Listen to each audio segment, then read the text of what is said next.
Okay, good morning everyone. I hope everybody had a good 4th of July. I'm just going to take my mask off, and I deeply appreciate that our interpreters are here. Thank you very much on that. And again, I appreciate that Dr. Kerouac from Bay State and Dr. Roos from Mercy Trinity are here, take the time to be here every Monday. They'll be coming up after my brief update to give their update pertaining to their respective hospitals and our continued working together.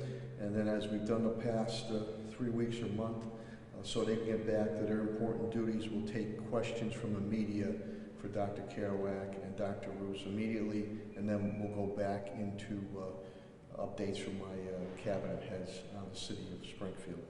So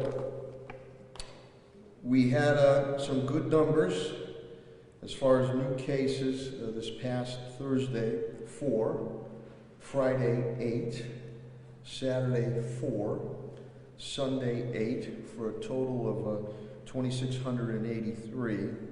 The deaths, and again, God rest their souls, and our sympathy, thoughts, and prayers and encouragement go out to the affected family members and friends, is holding tight at 120.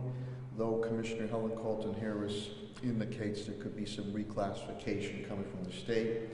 So that number of 120 deaths holds, which would be 55 white, which is nearly 46%, 27 black, which is about 22.5%, 36 Hispanics, about 30%, and 2 Asian, 1.7%. We continue feeding our seniors with delivery of meals to our seniors daily, which continues to go on. In working with Commissioner Helen Colton Harris and Director of Parks and Facilities Management Pat Sullivan, cooling centers, if needed, possibly they could be needed later this week, can be opened smaller scale, 20 or less. We mentioned that last week, but if needed, they can be opened. Commissioner Clapper will come up and give you an update. Obviously, they were very, very busy, not only with the firework extra details, which they did make some confiscations of fireworks, but also they took off a number of guns off the street over the long weekend, and a couple of the culprits were individuals that had bracelets on themselves. I know Lieutenant Toledo in the North End C3 detail made a nice arrest, and a number of guns, but a couple of the arrestees again had bracelets on them, and one I believe we just arrested June 21st with a weapon threatening the mother. So again, I shake my head pertaining to the court system. Commissioner Calvi from Fire will give you an update. We did not have any major fires, which was great. They had a couple of accidents they had to deal with. They dealt with hundreds and hundreds of calls of fireworks. On the COVID end, again, Commissioner Clapper, no one is out, which is fantastic. And Commissioner Calvi on the COVID-19, no one is out. DPW, the Director Signoli will give you an update. They're at full strength. TJ Plant, my CAFO, indicates again we're about $7 million in deficit spending for our residents and business community, and about 3.9 loss of revenue. School Superintendent Dan Warwick indicate we're nearly at 1.5 million meals served to our children, students, families. That is breakfast, lunch, dinner, and snacks. We are going to continue this throughout the summer. Remote summer learning program starts today, July 6th, and will go to August 6th.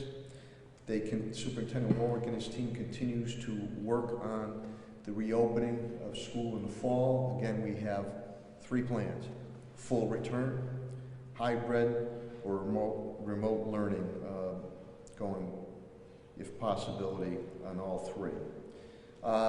Pat Sullivan will come up and give you an update, some update on our Phase 3 reopening aspects. Splash pads are going great, and We just had a reclassification on, we're looking to do movies in the park. We're very excited about doing that. But under the governor's edict, you cannot have over 100 people. So we have to, I don't believe we're being able to pursue that. The movies in the park, as Pat will indicate, are always very, very well attended. So that it looks like there's going to be difficulty moving forward on that. Director Tim Sheehan, Echo Dev, Chief Development Officer, our last Prime the Pump, which was the third phase, over 130 applicants, 1.7 million in requests.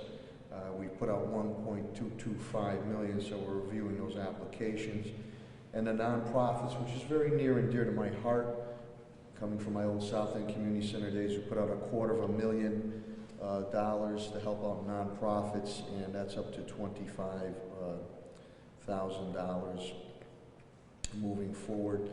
We did a nice rally in front of City Hall with school committee woman Latonia Naylor, and these were moms, and Commissioner Clapper and I were there, who had lost a loved one, a son or a daughter who had been shot and killed, and a number of mothers spoke, and Commissioner Clapper spoke to a couple with his sisters. But what struck me was that they spoke about why these individuals are on the street, and the court system letting them out, and knowing who they are, and they're on bracelets, and we know who they are, and we keep arresting them. But these are coming from the mothers.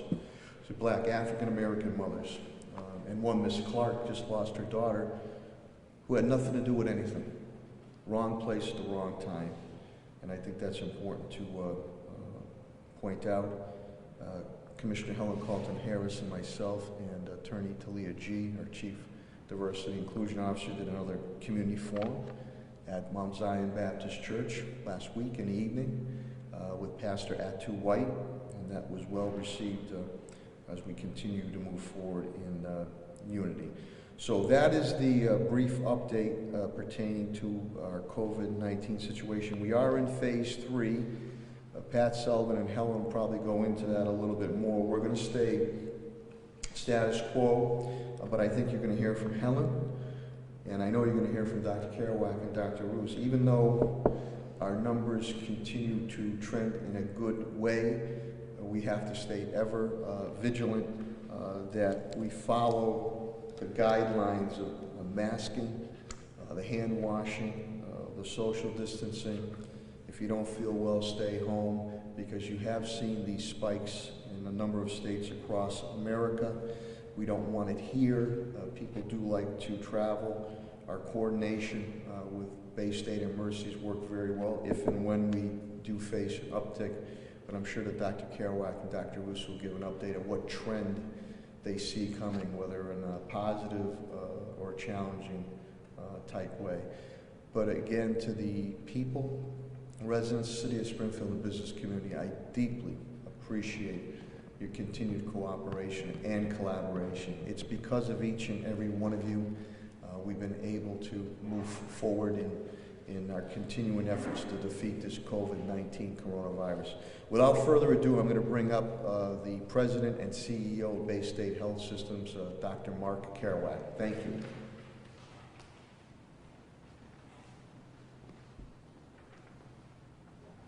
Well, thank you, Mr. Mayor. Thank you for your continued leadership in holding these events. Very much appreciated.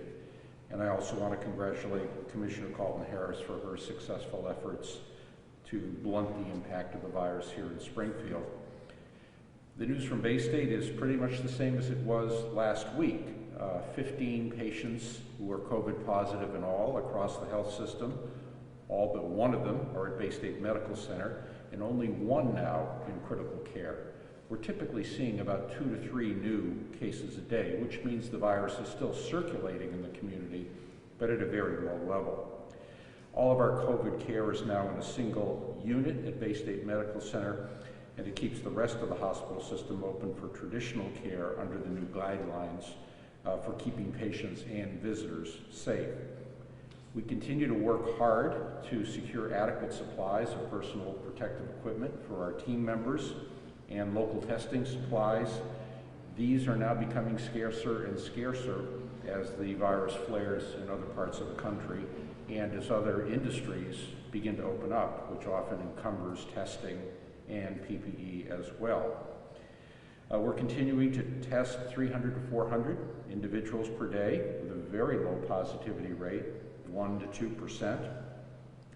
Testing is now available to anybody with a doctor's referral in 3 sites here in Springfield, as well as in Westfield, Greenfield, and Ware. We've also extended our testing to congregate living situations, which, as you know, are very dangerous sites as far as spread. So we're talking about skilled nursing facilities, senior living situations, and public housing facilities here in Springfield. We're hoping to broaden testing still further if low rates persist and our testing supplies remain steady. As the mayor alluded to, Massachusetts really does stand out when you look at the rest of the country. We're now up to 50,000 new cases per day in the United States, 600 to 800 new deaths. We were in a virtual briefing of the Governor's Recovery Advisory Board last week, and they showed statistics from epidemiologists that suggested that Massachusetts has the lowest rate of transmission of the virus of any state in the Union, which was really a very good thing. They then shared a survey in which it found that only about 60% of us are wearing a mask on a consistent basis. So in spite of inconsistent mask usage, the rate of transmission is still pretty low. This says to me that it could get even better. As the mayor alluded to, we're now entering phase 3, so some casino floors, gyms, museums can open up. State and federal leaders across the country, however, continue to give mixed messages and sometimes flat out wrong messages about transmission of the virus and how to protect yourself. And I am getting very discouraged that we are losing our fight as a country to contain this virus, even though we have had success here in Western Massachusetts. I'm therefore grateful for the leadership of the governor, of his entire administration, our legislative delegation, and Mayor Sarno, which have really given us a consistent set of rules and guidelines to follow. So the key messages in terms of what we need to do now, with the pandemic raging across the country, we need to stay on our guard, keep cases low here in Western Mass. It's not going to be easy. It's particularly important as we liberalize activities that we do better on masking, social distancing, and hand washing. It's particularly important in communities of color, which have a higher rate of COVID-19 infection and higher rates of serious complications when they are infected. I do believe we can do better on masks. Other countries have. And it's a way of showing respect for those around you. We shouldn't be seeing it as a political statement, simply good common sense, like not driving while drunk. We've gotten away with easing back slowly into a new normal that's way better than a shutdown, even if it doesn't feel like the happy old days of 2019. So I hope we can keep up the good work. And again, thank you for the opportunity, Mr. Mayor. Thank you, Dr. Carroll, for your leadership. And thank you for your leadership on the Governor's Review Panel, too. We appreciate that. Dr. Robert Roos is here from Mercy Trinity. He's the Chief Medical Officer. And as with Bay State, they've been a great partner. So he will give the update coming from Mercy Trinity. Dr. Robert Roos.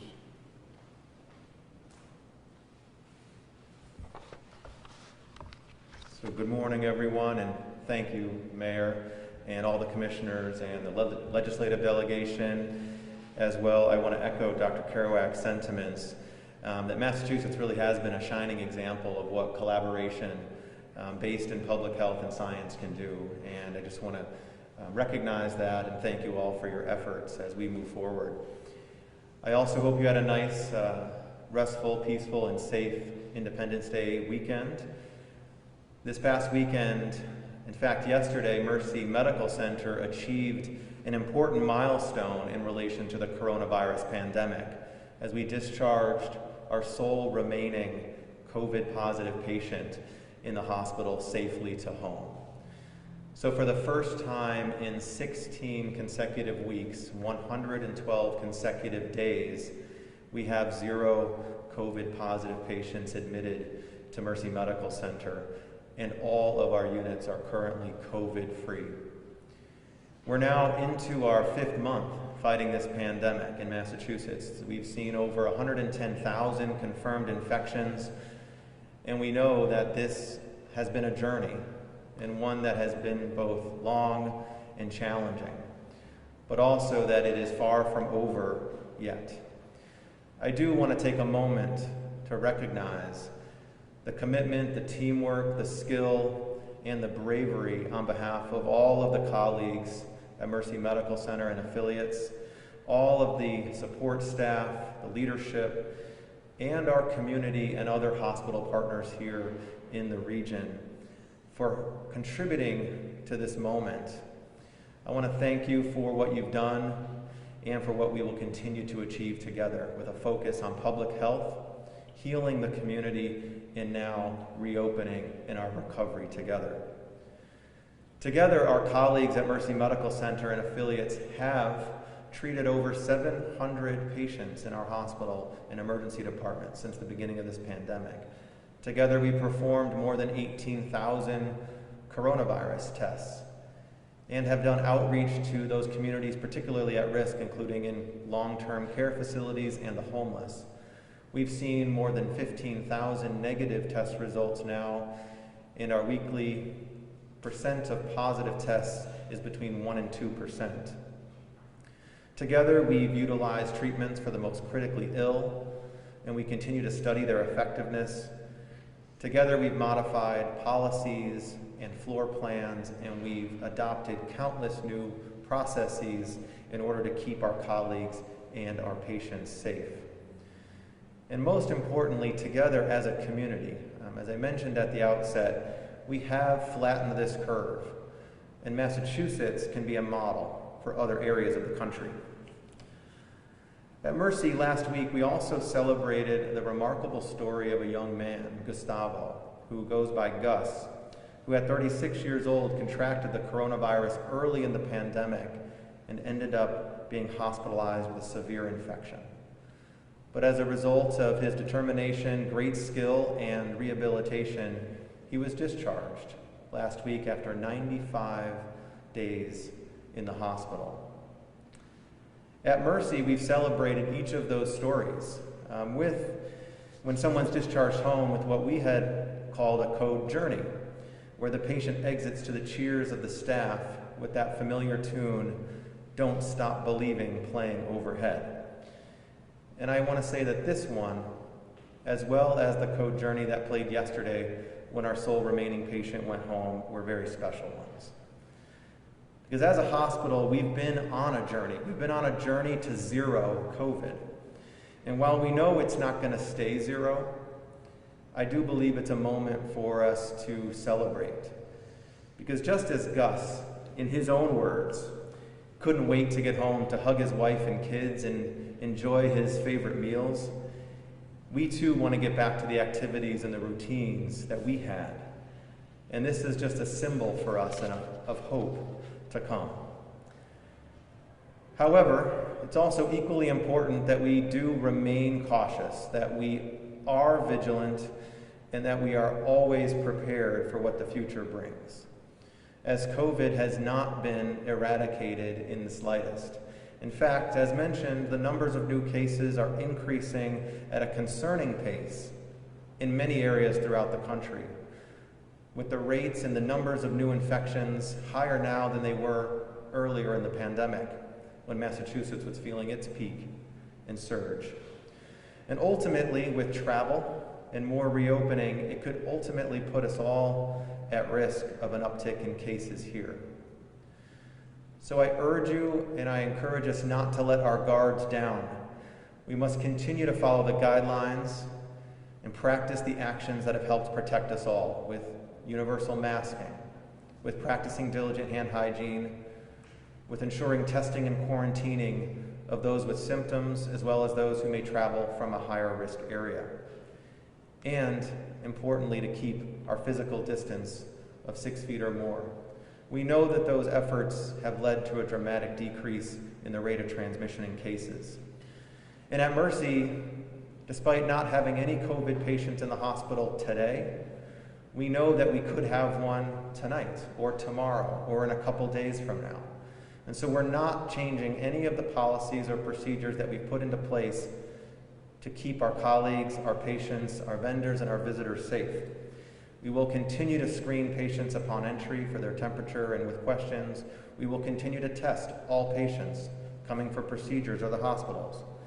We will continue to minimize our in-person gatherings and focus on our delivery of healthcare through telemedicine.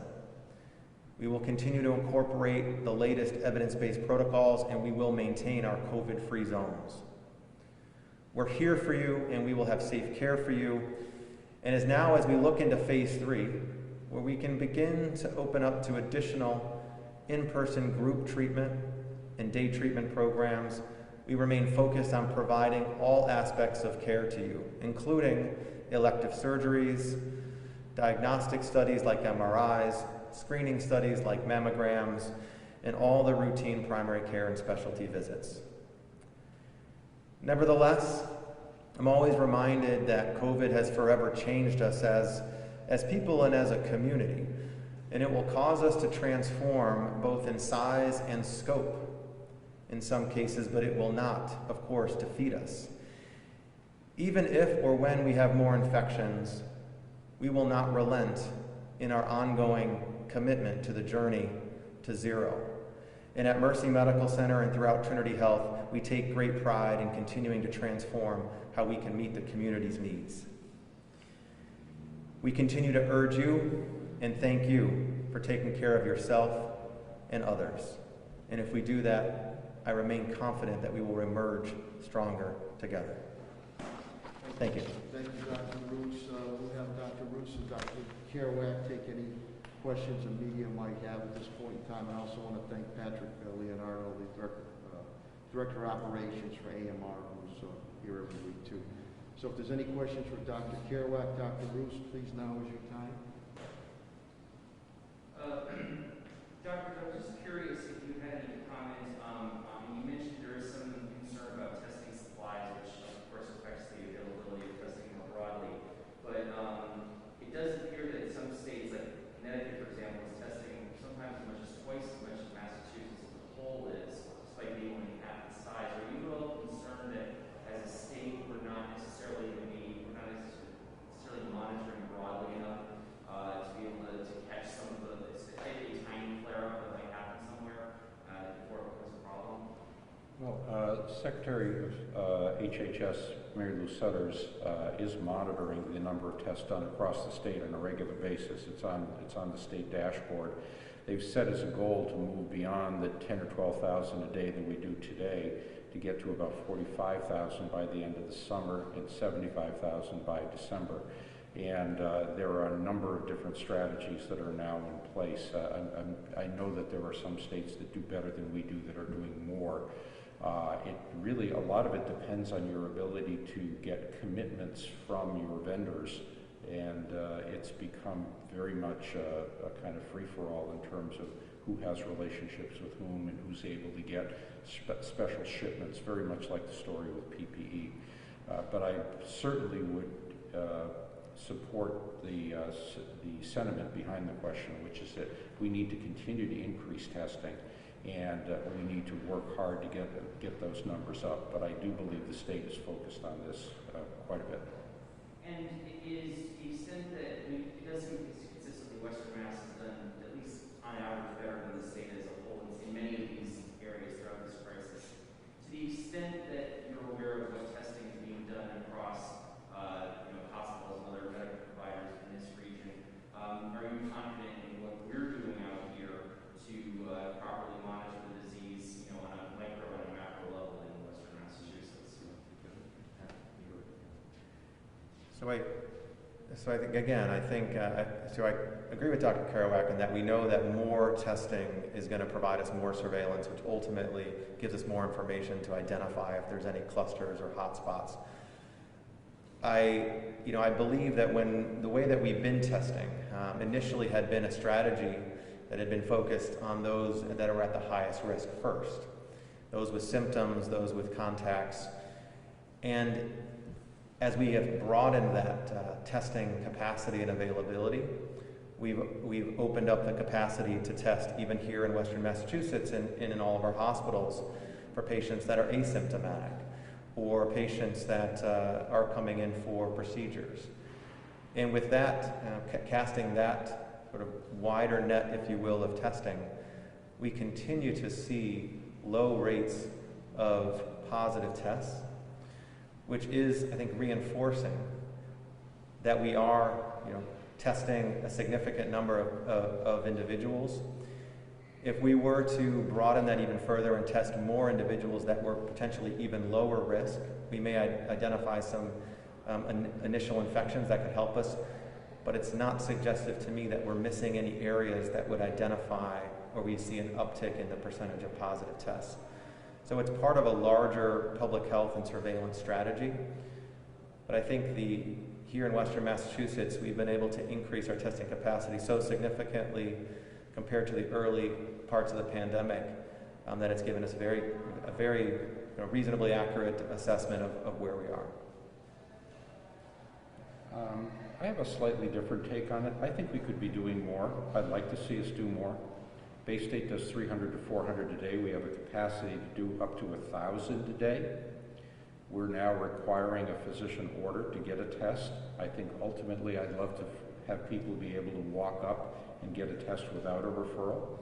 One of the things that we're now exploring is being able to do that, but it's important, we think, that if somebody turns out to be positive, that they are able to be in touch with a provider immediately. So we're trying to hardwire that. And it's something we did when we tested 1,400 people related to the mass demonstrations around the Black Lives Matter movement. So I think we can still do more. I'd like to see us do more. We're also at the same time trying to make it simpler. Instead of that long, skinny swab that some people have likened to a brain biopsy that goes back to the back of your throat through your nose, we found that a swab inserted just a little ways into the nose is just as good. And that means that people don't have to gear up quite so much when testing.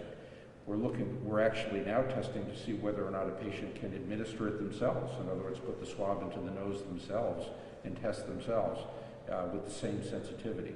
So as we learn more and more, we're going to try to make it easier to do. My hope is that it will become less expensive, less complicated, and a much more routine kind of procedure that you could get any of a number of locations.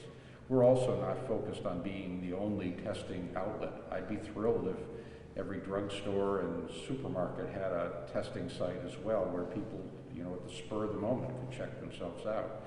I think really that's the level of testing that you've seen in other countries that have really gotten the rate of transmission virtually to zero.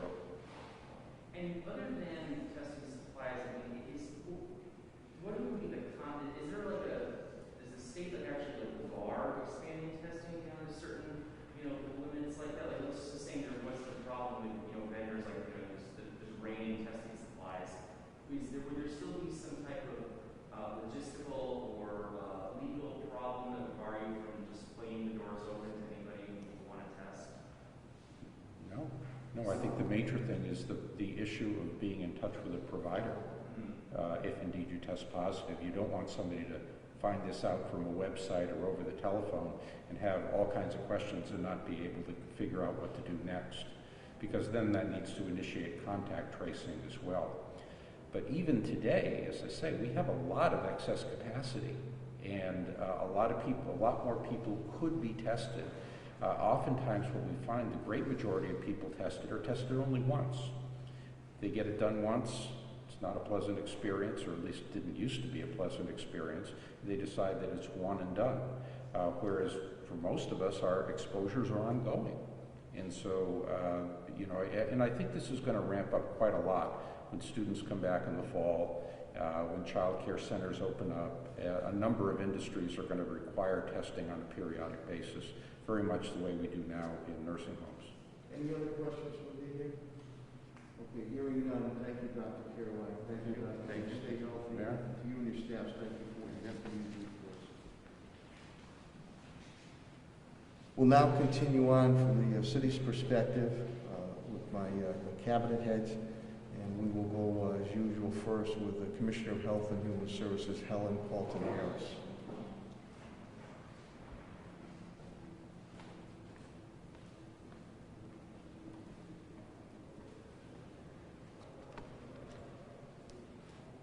Good morning, and again, Mayor, thank you for your leadership and for continuing to support your cabinet.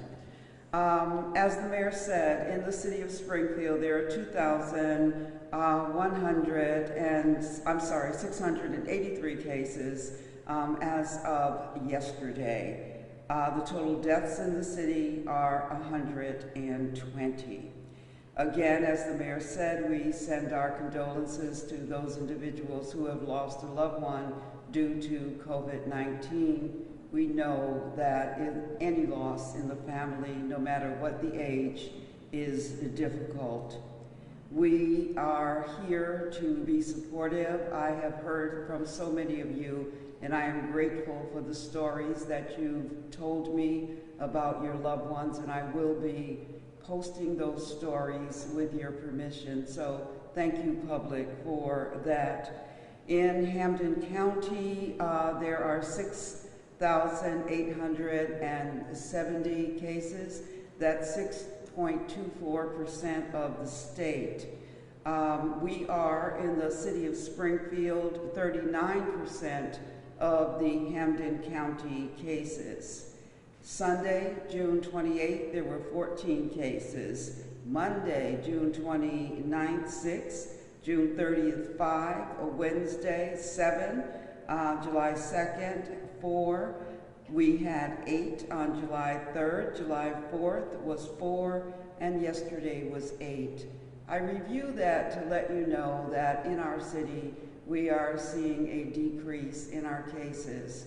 And I want to show you where we're coming from and where we are right now.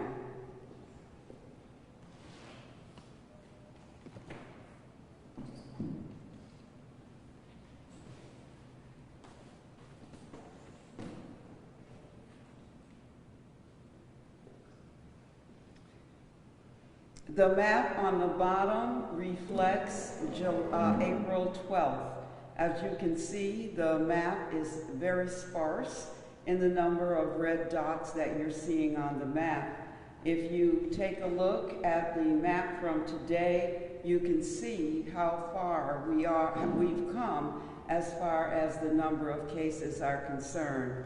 Why do I show you that? Because it's important to acknowledge that this virus is still in the community and still spreading.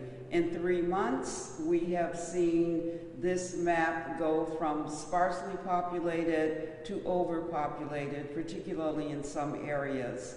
My fear is that unless we continue to be vigilant, that entire map will have red dots on it, and we don't want to see that.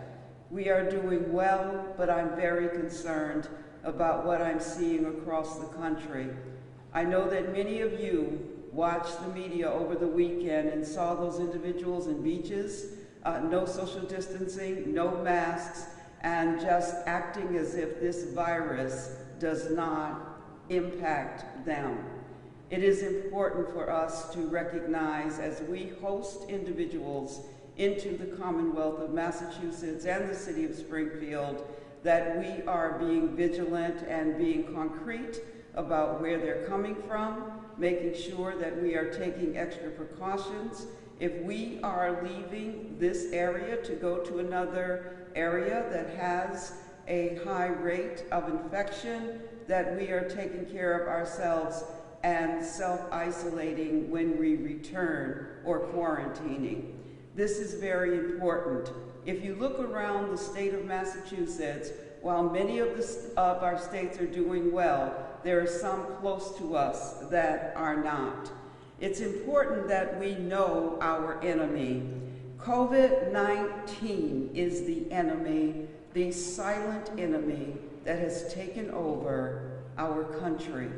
And it takes over our body by attaching its spiky thorns to the cells, working their way inside, and really it enjoys attaching to the lungs, therefore impacting individuals and their ability to breathe.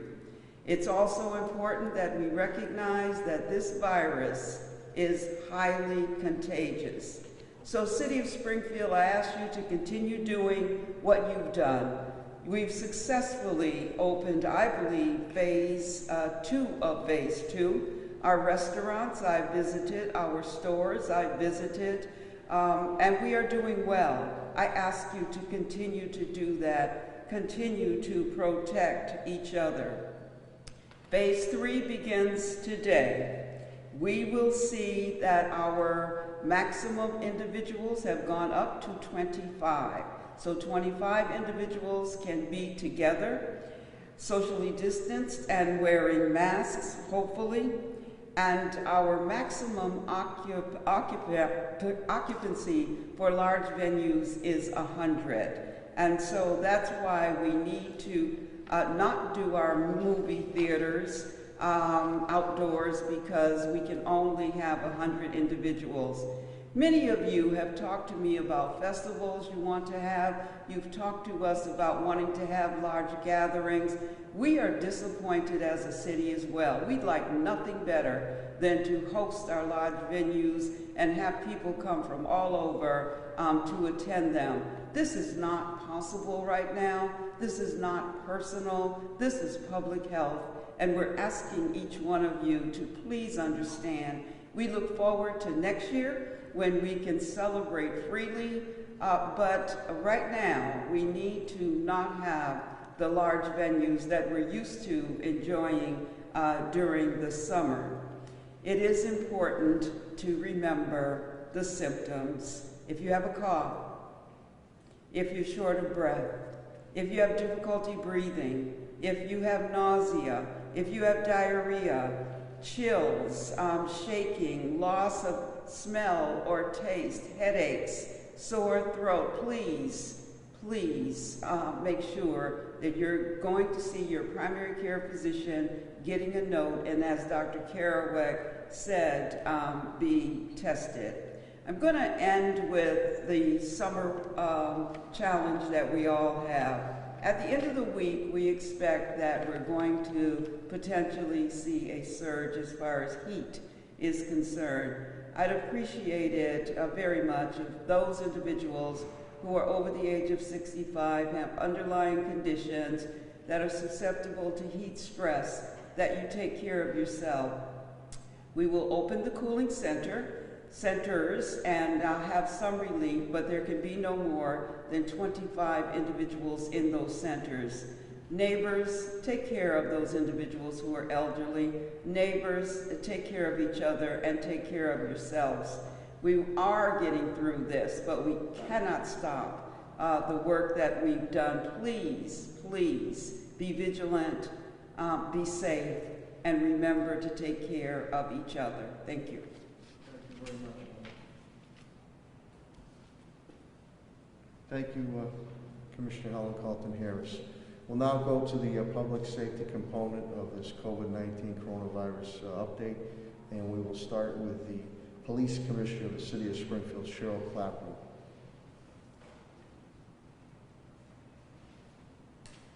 Thank you, Mayor. The police department has 0 out with the COVID right now. The weekend we were very busy. We were averaging well over 350 calls per shift. Many fireworks calls and other calls that were answered as soon as we could get to them. The system, I think, as Commissioner Calvi will bring up, is it actually got overloaded, and ShotSpotter was overloaded over the weekend. We did, however, maintain 4 special details for fireworks. There were many complaints issued for possession of fireworks. There were arrests made for selling fireworks, and there was numerous fireworks confiscated. So we responded every night, Friday, Saturday, and last night, to the fireworks calls, doing our best that we can. On Friday night, detectives arrested Kim and Anthony Domino. They each had semi-automatic handguns. They each have been involved in several shootings in Springfield and other towns. They were arrested Saturday morning. Lieutenant Toledo in a C3 North End arrested a driver. He wouldn't stop. They were finally stopped on the I-91 ramp, loaded, large capacity firearm recovered. 2 arrests, including Mr. Jose Soto, who was on an Elmo bracelet, has 3 prior violent convictions, including gun charges, and was involved with us as recently as June 21st. On Sunday, we assisted Ludlow report of an armed robbery in their town. C3 officers located a car possibly involved in the drive-thru of the McDonald's at the North End. They had trafficking weight and crack cocaine. 4 arrests remain, including a juvenile. 1 arrested, Israel Rosas, also wearing a GPS ankle bracelet, previous arrest for illegal firearms.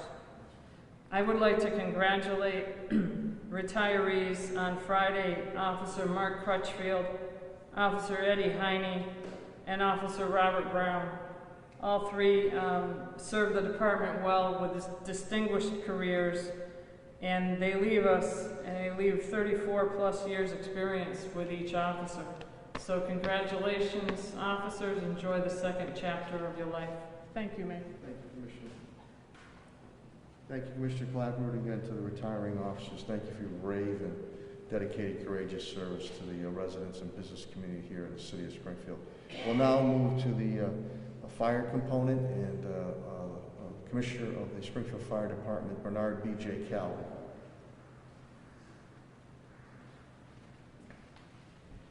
Good morning, Mayor. Thank you. Over the weekend, as Commissioner Clapper stated, was extremely busy with 911 calls. On the 3rd of July, we had about 300 complaints for fireworks. On the 4th of July, we had almost 500.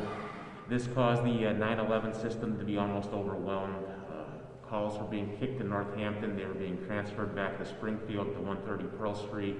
Then they were bouncing to the auxiliary answering point at Roosevelt Avenue. This, despite being busy, was able to be handled by the dispatchers at the Emergency Communications Center. Kudos to them. It was a very stressful time for them trying to answer all these calls. Over the weekend, we did not have any significant fires. We did have a couple of accidents. I believe 1 required extrication. All in all, it was a good weekend for the Springfield Fire Department. We currently have no one out with COVID-related illness, so that's all I have to report today. Thank you. Thank you, Commissioner Calvin. Thank you, Commissioner Calvin. We will now move to the DPW. Director Chris Signoli is here. We appreciate what his rank and file is doing day in and day out with our pickup of our trash and recycling, yard waste, and the street work that continues to go on. The Director of the Springfield Department of Public Works, Chris Signoli.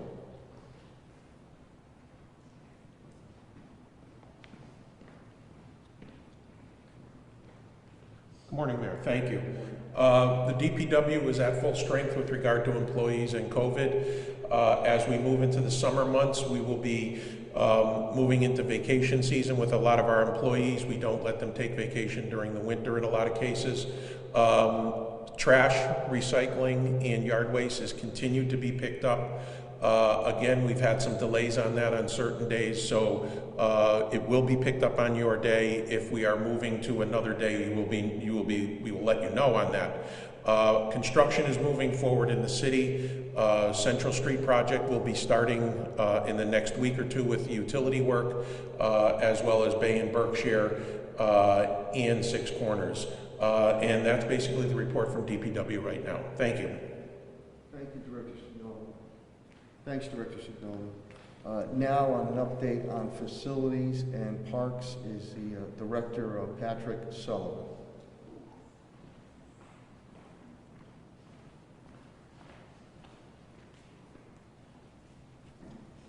Thank you, Mayor. Good morning, everyone. As the Mayor indicated and Helen indicated, we were disappointed not to be able to move forward with the movies and the park program. But when you look at the top map and the governor's guidance, we had to put a hold on that at this time. The splash pads are going well, and we can gauge that by the amount of hand sanitizer being used, so we appreciate everyone following the rules and regulations. Parks went well over the weekend, and we were I was very happy to see the news stories on both 22 and 40 and everyone using the parks and safe social distance. Finally, with the governor's guidance, the Barney Carriage House can reopen at 65 guests, King Philip Stockade at 65 guests, and Emma's Place on Parker Street for 45 guests. And if anyone is looking to do an event, and we would love to help you start being able to either celebrate a small family gathering or a wedding, that number is 787-7733. Thank you. Thank you, Director Sullivan. Chief Development Officer Tim Sheen is here, and again, proud of he and his unit. We've put out well over $1.5 million now in, from the city in grants to our businesses, 3 prime the pump rounds, and now our nonprofit round. So we appreciate that. And without further ado, the Chief Development Officer of the City of Springfield, Tim Sheehan.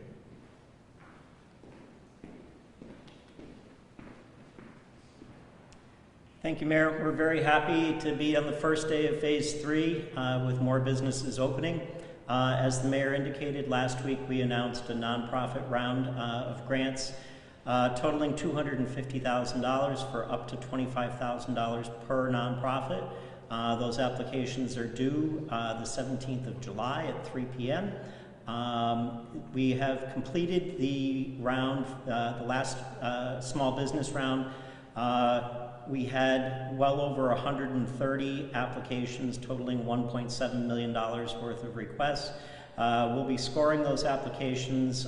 My team is getting pretty proficient at moving those through pretty quickly. We're hopeful to have them completed either the end of this week or early next week. Thank you, Mayor. Thank you, Director Sheehan. Solicitor Ed Pakula is here. In our update, we were all set on that. So at this time, if there are any questions, my cabinet heads and myself will take any questions you might have. If not, thank you. Yes, ma'am. I was question I sort of go to Helen as well, but with the opening of MGM now imminent, and I know it's not happening today, Yes. it's going to be happening this month. This is going to be one of the largest venues in the city that's going to have a substantial number of people, but also in comparison to the, I'd say, anecdotally good mass compliance that we've had here in the city. We're going to be drawing people in. So I'm curious if the city or the health department has any plans to ensure that MGM is enforcing a mask requirement on guests that are coming in, because otherwise, it could potentially be an issue. Yes, and they are too. Matter of fact, Commissioner Helen Carlton Harris and some of my other key individuals will be touring it before they open up, just to make sure that all the proper procedures are being followed. An epidemiologist, I believe, that they have also, but yes, they're going to do it, and we are also going to require them to do it as they start their rephasing of opening up. So the casino will be responsible for ensuring all guests are masked up. So to be honest, I'm happy it would be practical for the city to necessarily do it. That is the plan, to make sure they're doing it, and then they'll be held responsible if guests are not complying. They are, and again, they've done their due diligence, and again, Commissioner Carlton Harris and other key members of my cabinet will be on there very shortly to tour all the COVID-related 19, not only the restrictions, but the revamping temporarily of the area. So, yes, that has been put across to us. Okay. Thank you to the media, TV media, to the radio media, to the print media. Thank you for getting out this important information weekly and sometimes daily when we have updates. I want to thank the residents and the business community of the city of Springfield. It's because of your efforts in working with us, cooperating and collaborating together, that we have continuously being able to knock these numbers down as we move forward to conquer and defeat this COVID-19 coronavirus. I also want to thank each and every one of my cabinet heads and rank and file, tested and true, who day in and day out continue to provide services to the residents and the business community here of the city of Springfield. I will once again ask you to please not be complacent. You see what is going on across the country in many states where their numbers have spiked. We have to stay ever vigilant. Wear those masks, please. Wash your hands. Social distancing is important. If you don't feel well, stay home. You've pretty much been able to stay with individuals that you've been with throughout this whole thing. So if you're going to start venturing out, follow these tested and true public health, science, and medical strong recommendations.